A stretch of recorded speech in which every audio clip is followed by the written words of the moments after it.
Tambo uya watsuka ropa manje, right? Uyai panapa muri yeZimbabwe timbobata vanhu. Nhasi ndadzoka zvekare ndinawo ma-updates ezvinhu zvese zviri kuitika munyika right now. Saka tatosangana kudai so munozviziva kuti tagara tinenge tiri kumashure kwenguva, ndosaka tisingatambe nenguva. So kana uchiziva kuti iwewe unoti pasi neZanupf, tanga nekulike this video kuitira kuti Zanupf yacho iboikane, because ma streets haana kumira mushe iko zvinezvi. Nhasi regedza nditangire pane muchinda uyo anoitwa Gabriel Chaibva, ndiye ari kungobudikira ari kupengereka about Nelson Chamisa. Every minute ari kungotaura nezvaNelson Chamisa. I don't know kuti imari yavanenge vapuwa komana kuti vaswerere kuzotaura nezvemumwe munhu to this extent. And the funny thing kuti vachiswera kutaura nezvemunhu wekuti anenge akati akambokwita zvepolitics. I don't know kuti vanenge vachiwana chii, because panapa pari kunzi Zimbabwe and SADC, I come to you in peace. Nelson Chamisa is an American puppet. He is currently working with US Embassy Pamela M. Tremont to effect regime change in Zimbabwe. Ndo mashoko ari kutanga kutaurwa panapa. These guys are men vari kuzviona kupi zvinhu zvavari kutaura izvi. I don't know kana iri mari kuti vanenge vambonyatsopuwa iri mari chaizvo yekuti munhu asvike pakuita against munhu to this extent. Pane imwe post yake ari kubuda futi ari kuti Nelson Chamisa under pressure from foreign masters to work with those MPs who rebelled against him. He has no option but to accept even those who challenged him, such as Chabangu, Caston Mateu, Mike Kore, Woshpen Ngube, Job Scalabiti, among others. Ameno tari kutembe. Ameno kuti zvii zvavari kumbonyatsotaura chaizvo zvakumaneva. Zviri kubva nekupi zvichienda nekupi. Mune umbowo here nezvinhu zvamunenge muchitaura. Chamisa akura kushanda nema-MP akasiwana vakamubetreya vacho. Bana.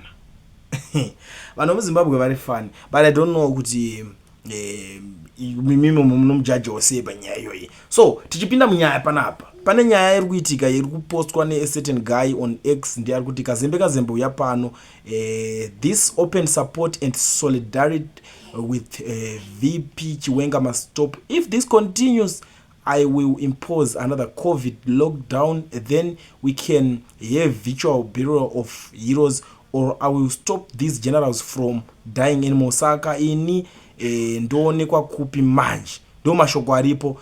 Chaita kuti ndiuye ne this post, response iri kuuya nauya anoitwa George Charamba ari kuti maakufarisa vakomana, regerai imi musati maremara.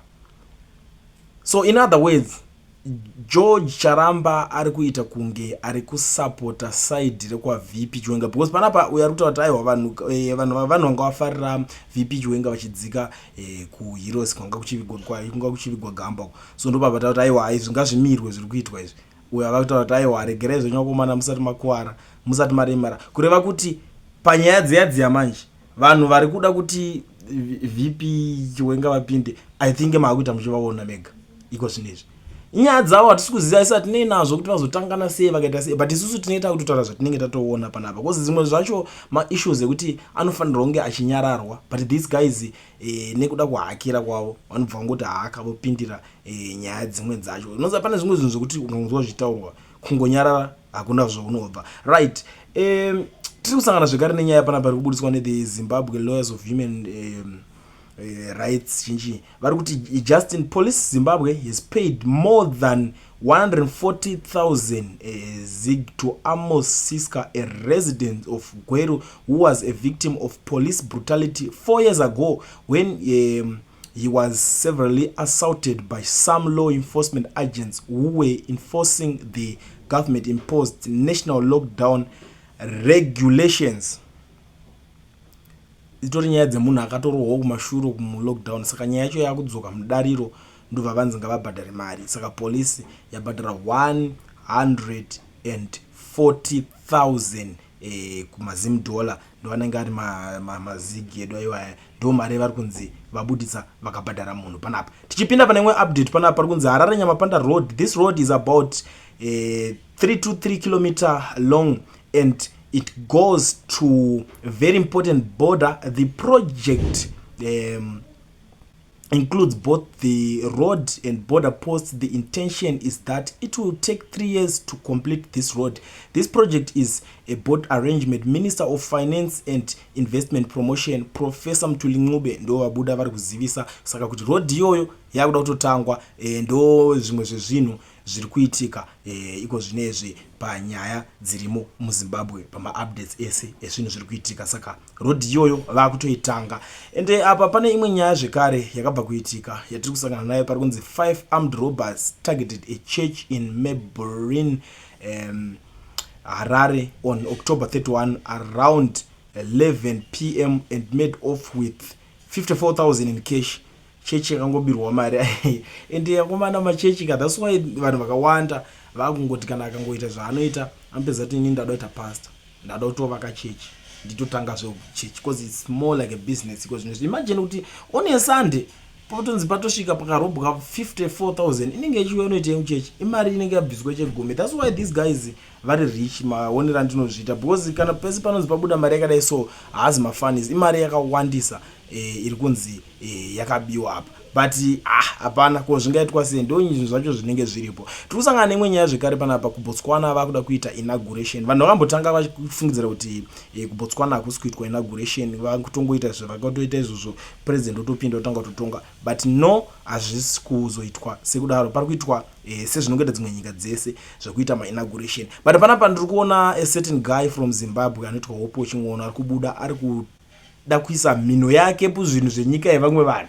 Because kazhinji kacho chinowanzoitika sekuziva kwatinozviita, president achitanga kupinda paanoda kuita inauguration kuda kunosangana nevanhu vakamovhotera vacho vachipemberera vese kuti zvakaita se zvazoita. Because maopposition muAfrica munomo it's a long struggle kuti azenge achinzi azosvika pakunopinda paya. But Hope Chingona ari kucomplaina panapa ari kuti it seems many celebrated too soon when they thought Botswana would not hold a Zanupf style presidential inauguration in a stadium. I'm disappointed as I expected the new president to depart from this unnecessary extravagance of a large inauguration in a country facing high unemployment.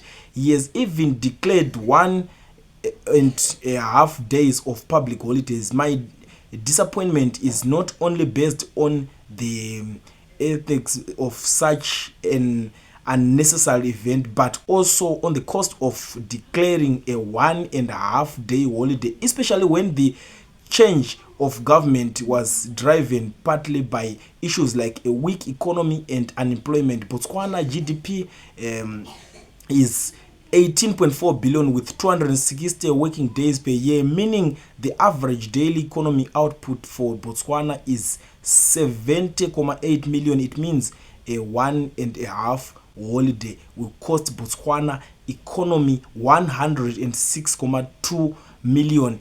If you factor in that other sectors of the economy will be working, it reduces the net economic loss to around 79.6 million. This is economic impact. Therefore, even considering the government expenditure for inauguration itself, young leaders should abandon unnecessary pageantry that burdens not only the taxpayer but the economy too. This is Chakwera vibes. I hope the new president will reflect and reduce future wastefulness like this. Vakutomucompare na Chakwera already. Azviriko avana vanongojajana kuriko. So pakutanga kutotaura zvakawanda ende ndoponaona kuti these guys bitterness inenge vanenge vanayo yakawandisa. Cause inini honestly zvangu handiona hangu chakashata pakuti munhu aite inauguration yake awinaka akutopinda akutotonga vasati vajaja zvekumashuru kuti aiwa imari iyo yatowestwa. Cause ndakatoona chikuitika these guys varingobhiliva mukuseva mari zvakanyanyisa, havasi kubhiliva mukucreate a lot of things. Iva rototi aiwa asi katoseva mari iyo ikatosevwa ikatoiswa pakanaka zvinokwanisa kunge zvichizotoita bho zvishanda. Pane nyaya panonetsa, but ameno muri yeZimbabwe kuti imimiwo nyaya iyi makaitarisawo imimi munoionawo sei? Because these guys ameno hamusi kuona kunge vari kutanga vari mukurumidza kumujaja here uyu. imi makazvitarisawo imimi munoionawo sei nyaya iyo hama dzadiwa right. Muchipindura nyaya iyoyi ndichifanira kubata imwe panapo yandiri kuona iri kuZanupf gokurunzi Zanupf splashes millions in top range vehicles. Vatotanga futi kutenga dzimwe mota kapa dzekupanana nevanhu vavo apakaipa paronzi Zanupf plans to spend millions on 175 new twin and single cabs vehicles to boost its fleet, which already includes over 300 cars, according to a Central Committee report from the party annual conference in Bulawayo. Zanupf plans to replace aging vehicles and expand its fleet. The Department of Transport and Social Welfare submitted budget for the acquisition of 175 new motor vehicles to the Office of the Secretary General for further perusal and action. The report stated the acquisition will complement the current fleet and address outstanding allocations for Politburo members, Council of Elders, party directors, senior officials, and provincial and district coordinating committees. Additionally, 54 recently recalled constituents vehicles from 2023 will be relocated to address provincial and league needs as well as fill by election gaps. The party also intends to dispose of 498 older vehicles, including 483 vehicles acquired in 2017 and 2018 and 15 Isuzu double cabs from 2019. So far this year, Zanupf Transport and Social Welfare Department is taken delivery of 19 new vehicles, including 5 luxury SUVs, 4 double cabs, and 10 single cabs designated by Politburo members, the Council of Elders, and the Youth League. Don't you hear? Vafunga zvavo kutenga dzimwe these guys ameno tikutongwa nechi tisati tatombotaura nyaya kunzi Botswana vakuzodai so chakwera this chakwera that, but muno macho pakatoipa guys, pakatoi I don't know munoona sei nyaya, because inini handidi zvekuzonzi iwo ndongoshinyanya kutaurisa pamusoro penyaya iyoyo. Inini pangu ndatorova so ndatokuzivisa zvavari kuda kuita, zvavari kuda kufunga kuita nemari yacho pamota dzacho dzoda kutotengwa. Munoona sei nyaya guys, nyaya dzese dzindari nadzo panapa idzi muri kudzionawo sei kuti mukwanise kurara muchiziva zvinhu zviri kuitika? Tell me what you think in the comment section.